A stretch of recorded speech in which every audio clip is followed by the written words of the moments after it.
Ребята, у нас 37 градусов, мы плавимся.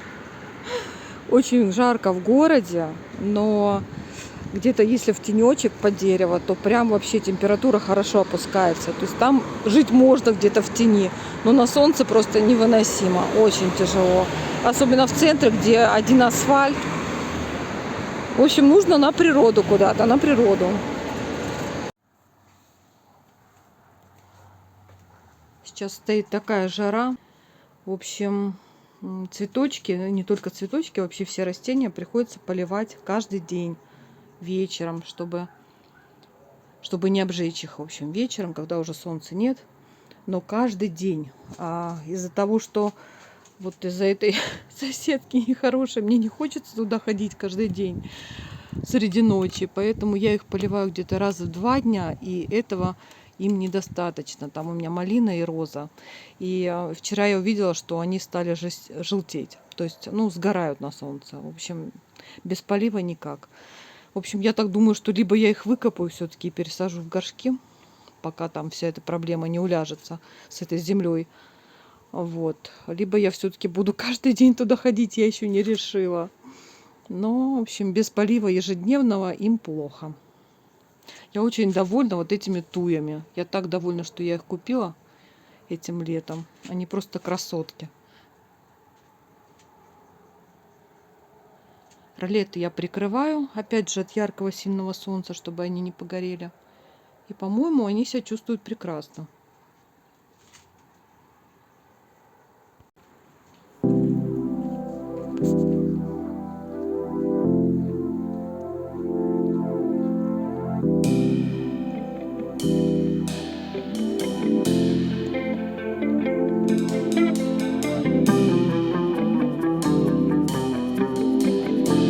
Хочу, пока еще не стемнело, сходить посмотреть на свою малину и розу.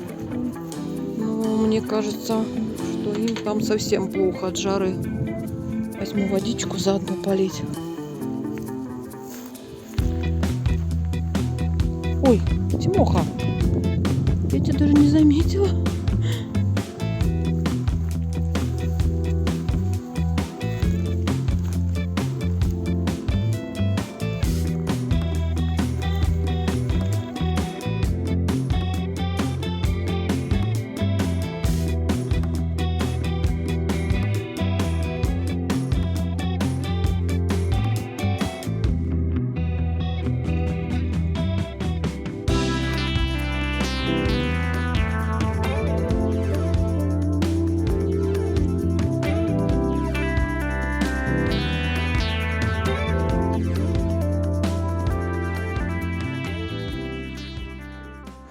В общем, в нише продолжают интенсивно прям застраивать.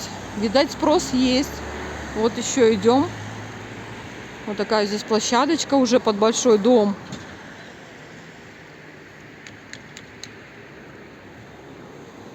Вот. Причем такая плотненькая застройка. Вон дому прям, слушай, правда, прям совсем, да, близко дом будет. Мне кажется, это не очень хорошо. Я бы так не захотела бы жить. И вплотную вот к этому дому он будет строиться. Кстати, да, если кому-то надо телефон, вот есть.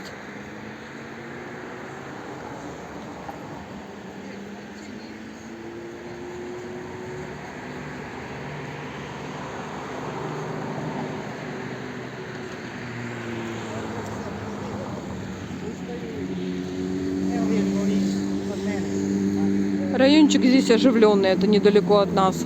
Остановка вот прям рядом. Мы заехали в Lidl, чтобы купить вот эту минеральную водичку. Князь Милош. Мы ее берем всегда. Она нам нравится. Здесь она в упаковке 6 штучек по 63 динара за бутылку. В бутылке 1,75. Вот на ценнике видно, написано. Получается 62,99 бутылочка. И 1 литр, получается, стоит 35 динар. 36. то здесь всегда цены указывают еще и за килограмм, либо за штуку, за литр.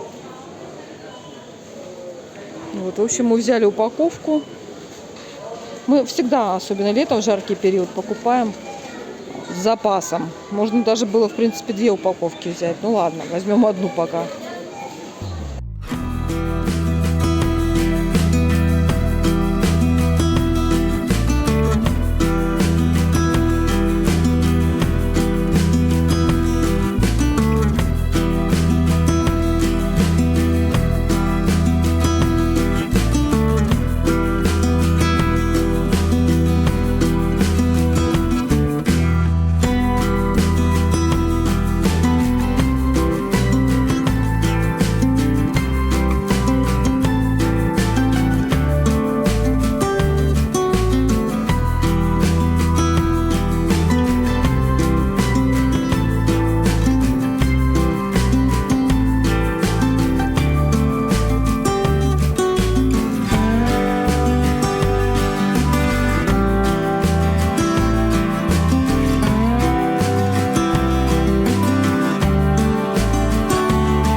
Если вы думаете, что у нас прошел ураган, то вы не угадали.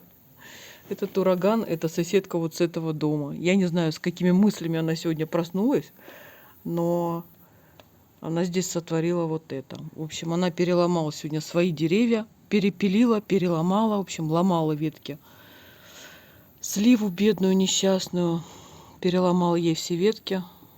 Потом обобрала свой урожай. В общем, вот таким способом человек собирает урожай, видимо. Я не знаю.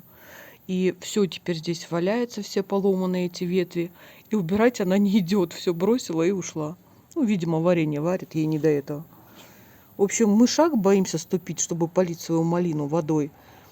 Вот. А эта женщина просто, когда захотела, тогда и пришла, взяла тут, наломала веток, накидала. Ну, в общем, вообще беспредел какой-то. Человек-ураган. Жалко дерево вообще. Не слива, а само дерево жалко. Оно так красиво цвело весной.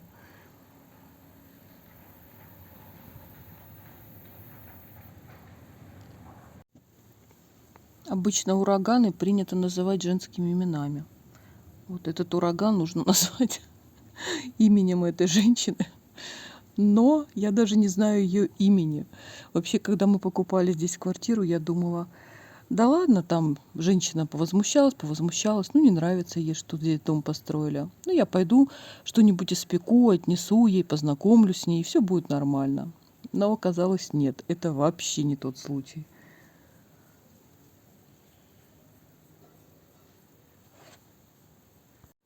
В квартире у нас сейчас 27 градусов. Сейчас посмотрим, что на улице.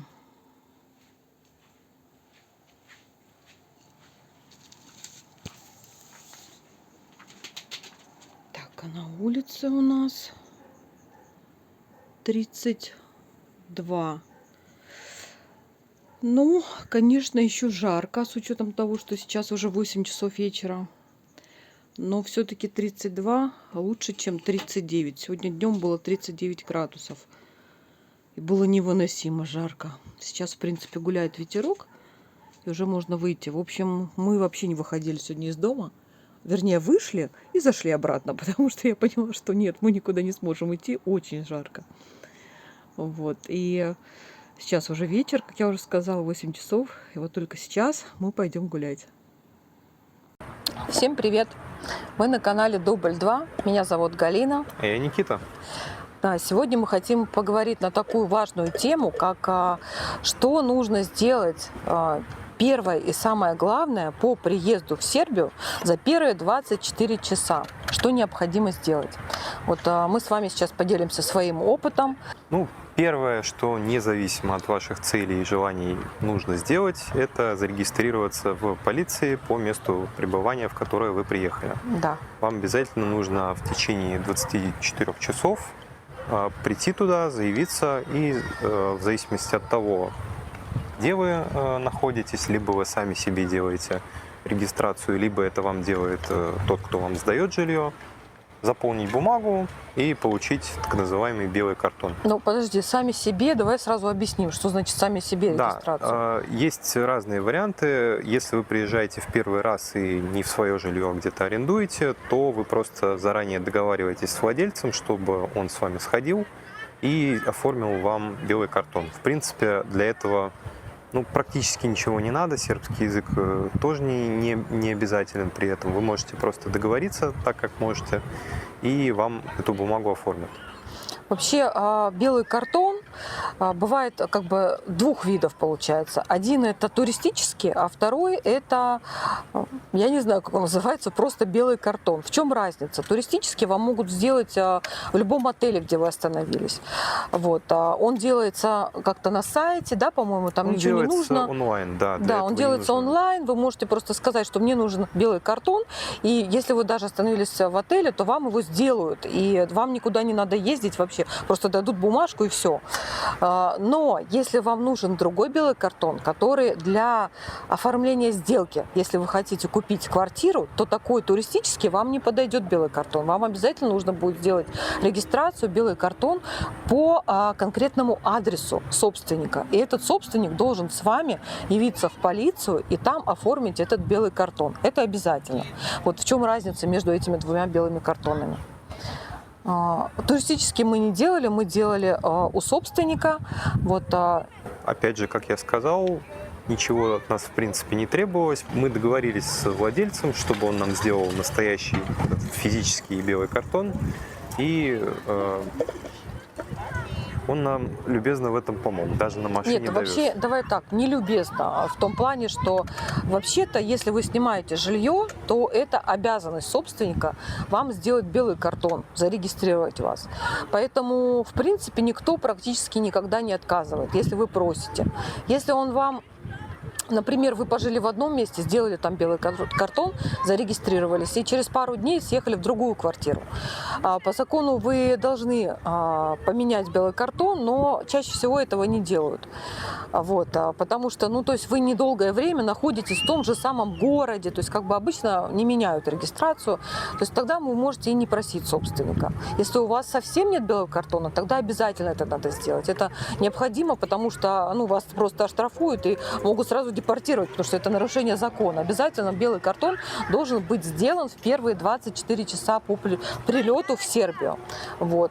Поэтому я не могу сказать, что прям вот любезно согласился. Это его обязанность. Мы попросили, и он согласился.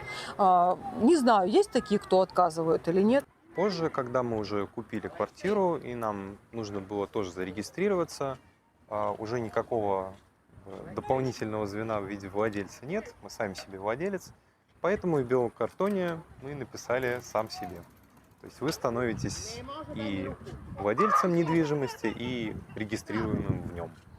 Это для чего делается? То есть, когда вы уже купили квартиру, но у вас еще нет ВНЖ, вы все равно должны делать белый картон. Вот, на этот период, пока вам не дали еще ВНЖ. Несмотря на то, что ваша квартира уже вот она, вы в ней живете, все равно белый картон нужен. Поэтому в белом картоне все точно так же оформляется, только строка пишется не тот собственник, который вам там раньше оформлял, а пишется сам себе, то есть сам себе уже делаешь. Вот в этом разница. Также нередко рекомендуют сохранять эти бумаги, даже если вы уже имеете ВНЖ или ПМЖ.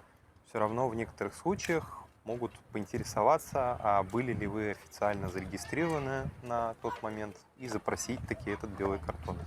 При подаче в некоторые госучреждения тоже могут его хотеть. В общем, даже если у вас уже нет необходимости в нем, все равно выбрасывать его не нужно.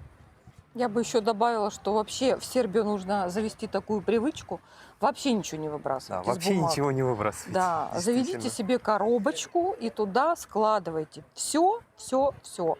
Потому что, как показывает практика, иногда кажется, что вот а зачем она нужна, потому что уже что-то уже другое там получено, а вот нет, вот она нужна. Поэтому лучше не выбрасывать вообще никаких бумажек, особенно если они с какими-то печатями, подписями синими. Поэтому лучше все складируйте. Потом когда-нибудь выбросите, потом. Стоит упомянуть, что белый картон, несмотря на его название, это не какая-то карточка, не картонка, как может показаться, это обычный листок А4 с определенной формой, в которую вводятся ваши данные, данные владельца недвижимости, который вас регистрирует. А, Делаются дополнительные пометки по необходимости и ставится печать о том, что вас зарегистрировали, о том, что полиция в курсе, что вы здесь проживаете. Да. Действует белый картон 30 дней. Да, кстати, еще надо сказать, что белый картон можно в принципе оформить в любое время, круглосуточно. То есть даже если не работает кабинет, в котором обычно оформляете белый картон, то это можно сделать на, как это, дежурный, наверное, да, там сидит. Он просто даст вам бланк, вы его заполняете там же и ему отдаете. Он ставит печать, по-моему, это все делалось в один день, да? Мы ему отдали, он поставил печать, Да, подпись и нам отдал ее. Все. То есть он, если не работает кабинет, если это уже ночь, например, а вам нужно сейчас сделать, то в таком случае даже у дежурного, который там сидит в отделении полиции, вы можете оформить этот белый картон. в отличие от документов на временное проживание или на постоянное, белый картон оформить полностью бесплатно. То есть те, кто Да. оформляли ВНЖ, знают, что это не дешевое удовольствие. Там есть таксы, там есть налоги на все это дело, и там набегает крупная сумма. Белый картон абсолютно бесплатен и делается очень быстро. Обязательно нужно прийти в отделение полиции со своими паспортами, загранниками. То есть вы показываете, смотрят ту страницу, где штампик стоит, когда вы пересекли границу, то есть когда вы въехали в страну. Вот. А от этого момента отчитываются сутки, 24 часа. Поэтому обязательно нужно прийти с загранпаспортом в полицию.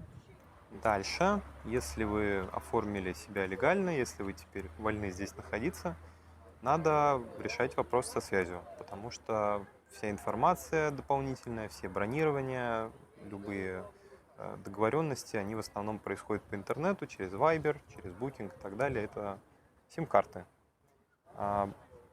Мы пришли просто в киоск, в первый попавшийся, узнали, что там можно купить симку, и купили симку Yetl. Мы оплатили ее в киоске, просто передали за нее деньги, и после отправки буквально одной смс она заработала. То есть у меня был доступ в интернет, доступ к информации, к связи. Ну, дальше все зависит от вашей цели приезда в Сербию. Если вы приобретаете квартиру, то есть, соответственно, или там жилье, там дом, то, соответственно, конечно же, вам нужно открыть счет в банке.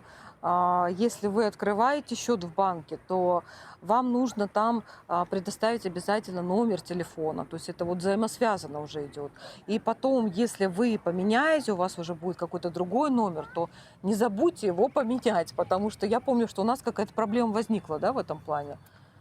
Ну да, у нас просто менялся номер, потому что до этого была симка, мы уже что-то оформили в первый раз, когда Да. приехали, а То есть потом... она временно действует, там что-то полгода. Если ты не пользуешься ей, мы уезжали, мы приезжали сюда, потом уехали, и нас не было год. И через год мы вернулись, и так как у нас карта была вот на этот номер телефона оформлена, карточка в банке, то у нас уже мы не могли ничего сделать. То есть нам нужно было поменять на новую. То есть мы приобрели новую симку, и нам надо было в банке обязательно сообщить об этом, что мы поменяли новый номер, и нам нужно теперь привязать наш счет к новому номеру телефона. То есть имейте в виду, что дальше от симки будет много зависеть. Вы будете подвязывать ее на разные, там, на счет в банке. Если вы подаете на ВНЖ, значит, вы указываете там номер свой именно для ВНЖ, да, в документах. То есть будет много завязано на эту симку. Также, чтобы иметь возможность оплатить что-то, купить себе элементарно продуктов, надо будет позаботиться об обмене валют. Там не самый выгодный курс.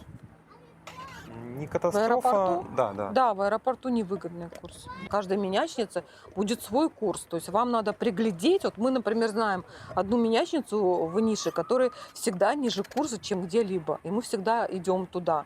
В плане денег еще хочу сказать, что меня недавно спросили об этом, задали такой вопрос. И я поняла, что не все знают.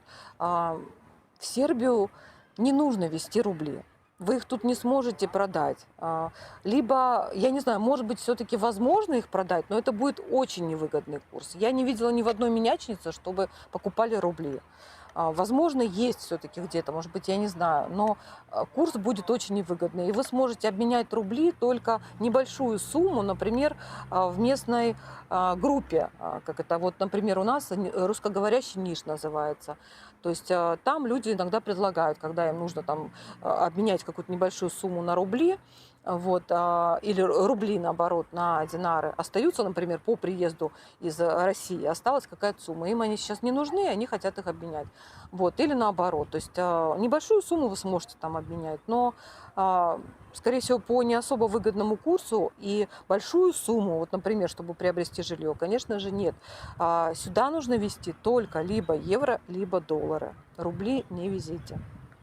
Также, если вы планируете оставаться несколько дольше, чем на уикенд, может быть целесообразным купить местную страховку. Она будет необходима, если вы подаете документы на ВНЖ. Ты имеешь в виду медицинскую? Ну да. Можно, да. Но что-то мы ее оформляли, на тот момент еще мы не могли сделать государственную медицинскую страховку, потому что у нас не было ВНЖ. А здесь такой, в общем, вариант получается. Чтобы получить ВНЖ, вам нужно иметь медицинскую страховку. Но государственную медицинскую страховку вы не можете получить, пока у вас нет ВНЖ. То есть, по сути, замкнутый круг. Но в таком случае для ВНЖ можно оформить негосударственную медицинскую страховку, которая минимум на год. И что-то она стоила, что-то около 10 тысяч. Мне кажется, она не особо была дешевая, правда? Что-то около Да. 10 тысяч мы заплатили. Это единственный вариант, потому что это требование. Без нее у вас не примут документы на ВНЖ. Могу еще сказать, что в первое время вам может помочь специфический набор приложений на телефоне, поскольку в основном в России очень часто пользуются Яндексом. В Сербии он не так полезен, как Google карты. Насколько я знаю, они предустановлены, поэтому ставить их отдельно не надо. Просто имейте в виду, что на них гораздо больше точек, гораздо лучше понимаешь, куда тебе ехать и как ехать. Он отображает некоторые маршруты. Также есть приложение. Ой, дай бог терпения. У нас тут чунгачкуки.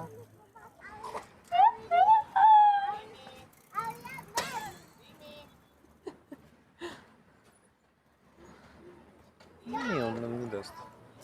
Прикол просто.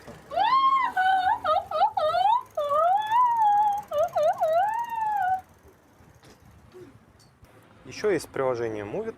Это довольно полезное приложение для отслеживания маршрутов автобусов. Там можно строить план передвижения по городу. Вы просто вбиваете это как в картах. Хочу попасть туда, отсюда.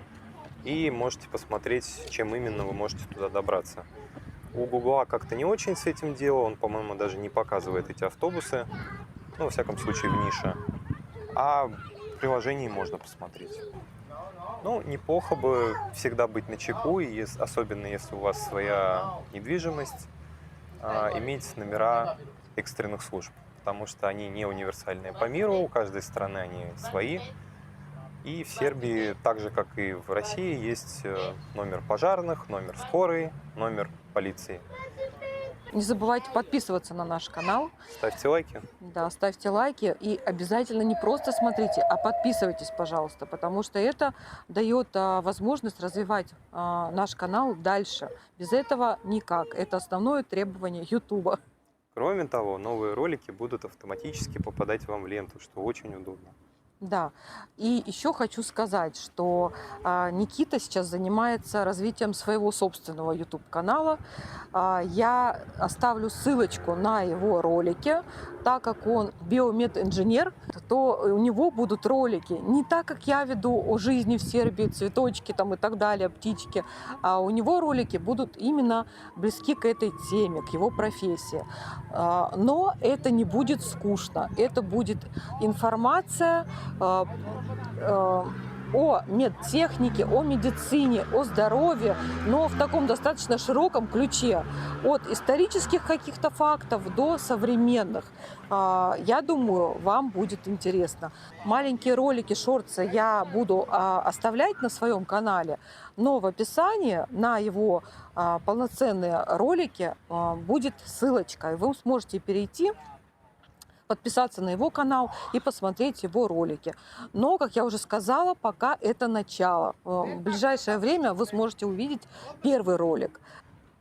Всё, спасибо всем за просмотр. Пишите свои комментарии, ставьте лайки и подписывайтесь. Всем Всем пока. пока.